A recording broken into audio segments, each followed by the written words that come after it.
Hi, my name is Mark Bernard. I'm a monetary economist. In this video, I want to talk about a Ukrainian plan for victory that's very realistic and doable based on my understanding of economics. And you can critique me on this. But I also want to touch base on the geopolitical negotiations and what's going on between the US, Ukraine, and Russia, and Europe, the rest of the world. But really, I want to focus on getting a perspective on Ukraine and how realistic it is for Ukraine to actually win and win decisively, and how Russia can lose. Well, let's start off as a segue that in 2022, when Russia was turning its tailing and running through their, peace offering of whatever they called it, goodwill gesture, they asked Lavrov if he thought Russia was going to surrender. And he laughed. He laughed right at the question. And then he walked away. That is the Russian attitude. Remember this. Russia doesn't stop. Russia will never stop. Anything of negotiation, anything of alliance, anything of warming is just a Trojan horse false flag, right? This false flag is what it is. It's not real. The Tsar of Russia currently, in the he models himself after Ivan the Terrible. 1500s, Ivan the Terrible was an expansionist controller, centralization, ruthless, to military control, except he went eastward. This current Tsar of Russia goes westward. And then in the 1600s, who did we have? We had Catherine the Great. Catherine the Great actually expanded to Poland, Ukraine and Crimea, but she did a lot of it with diplomacy. She was also into horses, and you can read about that, ... Okay? In the 1700s, Peter the Great westernizer, he was again a little bit of military, a little bit of, fascination with the West. He actually went to the Netherlands and brought all these craftsmen from the Netherlands to build this city on the swamp, St. Petersburg. But he was a westernizer. The current Tsar of Russia is looking westward too, like Peter the Great. But he holds himself as a contraster to the West, that Russia is different than the West, something not to be, it's like to contrast with the West rather than to blend with the West. In the 1800s, we had Alexander I, and again, expanding into Poland and further consolidating in Ukraine. He did it with alliances, okay? The current Tsar of Russia only uses alliance as a pretense for military. In the 1900s, Stalin did it with brutality and centralization and military and KGB.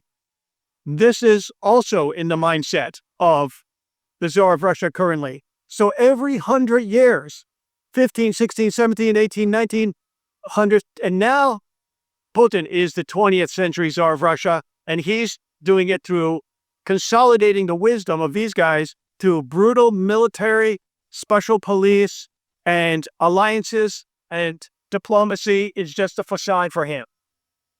The U.S. president thinks he's making good progress. I don't know. We're not talking if he's actually an agent, because an agent is different than an asset. An agent says he's employed, which I don't necessarily think. I think he's an asset, which means he may implicitly and not knowingly doing good, a good job for the Tsar of Russia. And I don't know if it's naivety that there is only one solution. Russia to the end. Russia, if there's only one, the Tsar of Russia is not going to say, all right, we're on equal terms. We're number two. U.S. is number one. Russia number one. U.S. number two. End of story. He's bringing bricks up, all these alliances to challenge the West, not to, kiss the West, embrace the West. It's a direct challenge, just like his predecessors started to do. And now he's completing that. It's the journey of Russia. So let me put it to you straight. Russia is not ever going to give up unless Putin says, Russia, go home. And he's not going to say that. We're questioning how this can end. It could end tomorrow if Putin says, Russia, go home. They're wondering, Putin's using language like, we'd like to stop this. Only he has the power to stop this. Russia, go home. And there is a way to stop him. And we all know that way. So what can Ukraine do? Russia's strategy is 1, destabilize, 2, occupy, and 3, absorb. And the current Tsar of Russia actually collapses 1 and 2 into just 1, 2, and 3 into 1 and 2. Destabilize, an occupation or partial occupation or a ceasefire is just another word for destabilize, and then absorb. You have to understand this is the Russian way currently under Moscow. It's no other way. So what can Ukraine do to stop it? Because it looks like it's up to Ukraine. In addition to the great alliance working with Europe and America, I've carved out. If they help us, great. If they don't help us, that's okay. What can we do? But any illusion that we're making progress in warming relations and he sends his golf buddies over, and a lot of these guys are all from Florida, to warm up with Moscow's czar, it brings credibility to the possible hypothetical asset scenario. So what can Ukraine do? Ukraine can take a hint from Adam Smith's specialization, the pin factory. I know you've heard this, but listen, to make one person to make a pin, Smith said he could make several pins a day, but you specialize and divide the labor. This is what makes the world rich, and comparative advantage is the macroeconomic extension of that. Thousands and thousands of pins can be made in one factory, tens of thousands, 20s of thousands, what only hundreds or a score of pins could be made without specialization. That's Adam Smith's methods. That's how we all got rich. And what is the evidence to that? Taiwan has 23.4 million people. China has 1.4 billion people. Taiwan is dominating 90% of the advanced semiconductor market. Semiconductor chips, GPU, CPU, advanced things, foundry, services. You can look these statistics up. With only 23 million people, Ukraine has double. But they dominate the whole world. They dominate over Germany. They dominate over US. They dominate over Russia. They dominate over China because they specialized. And this is such an integral important thing. Now, they don't create necessarily military components, but here's the thing. Ukraine can do specialization with 3D printing of drones. If they were to become masters of this, absolute specialists to the nth degree, like their lives depended on it, they could dominate the world for drones, especially with foreign capital. If the U.S. if the president really wanted to stop this war, just give the oligarch money. Europe give the oligarch money. The president give $500 billion, Europe give $500 billion, and let's say we're all up to 1.5 trillion. It would end in months. You could just feed this. If you really wanted to make a partnership just have a partnership with the drones, and Ukraine being the specialist, the homegrown industry, which has the PPP advantage. You guys all know PPP, right? It's not just dollars you're spending, but dollars in a foreign country. Like when I live in Poland and I have some US dollars, it goes pretty far. It goes like 4 times as far.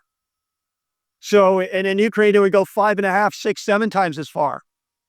So if you develop this specialized industry in the Ukrainians, everybody's talking about manpower, and 22-year-olds, these guys can be making drones. A lot of smart people. Ukraine's smart. One thing I give it to Ukraine, really smart people. We all add up to 100%. But the Ukrainians I know, they're all really techy. They're all super smart. They have the ability, and they're highly mated to do this specialization. They do the specialization. They will outproduce Russia, even China, India, or whoever. The Russians are like the Keystone Cops. They're fumbling at everything. You say, well, the Russians did scale it up. Scaling something up is different than specialization. Specialization implies technical knowledge, logistics, supply chain, understanding free markets, capitalism, margins, and scaling up just means adding additional things to it. But, there's some negative return economies to scale when you do it, when it's too big. But these homegrown industries, small is beautiful. Schumacher, read the book. Economics as if people matter, small scale. This is, again, microchip company. Micro companies outperform small cap companies. Small cap outperform, medium cap or large cap. The smaller it is, the more powerful the punch. Ukrainians can do it in their homes. This is what cottage industries are called. It's cottage because they literally, before the industrialization revolution, was coming from the homes of people. But during add-on technology in this industrial revolution, and then more technology and specialization, now high motivation, 3D printing of drones can go exponential until the question isn't a manpower shortage. It's we've got too many guys and the Russians don't have any. They can actually win this on the ground. It's a bold claim, but if you use Adam Smith's economics, Adam Smith didn't know everything.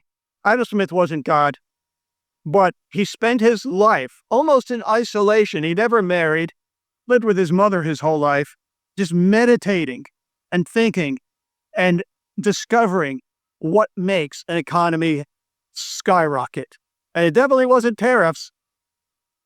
And these ideas that the U.S. might impose sanctions, that's a false flag. That's untrue. That's just an asset talking to another asset. There's not much more we can do, in that. If you want Ukraine to win, give them the oligarch money to create this homegrown cottage drone industry, scale it up, and you're going to see victory. Why? Because we are the forces of light. Light has to win over darkness if we want to make the world a better place. Anything else, we just have to accept the fact that what if we are the only people, only life-giving, thinking, cognitive beings in the universe? Do you want that light to go dark? Can you imagine that? I know there could be life on other planets. Well, what if in this whole universe we are the only ones?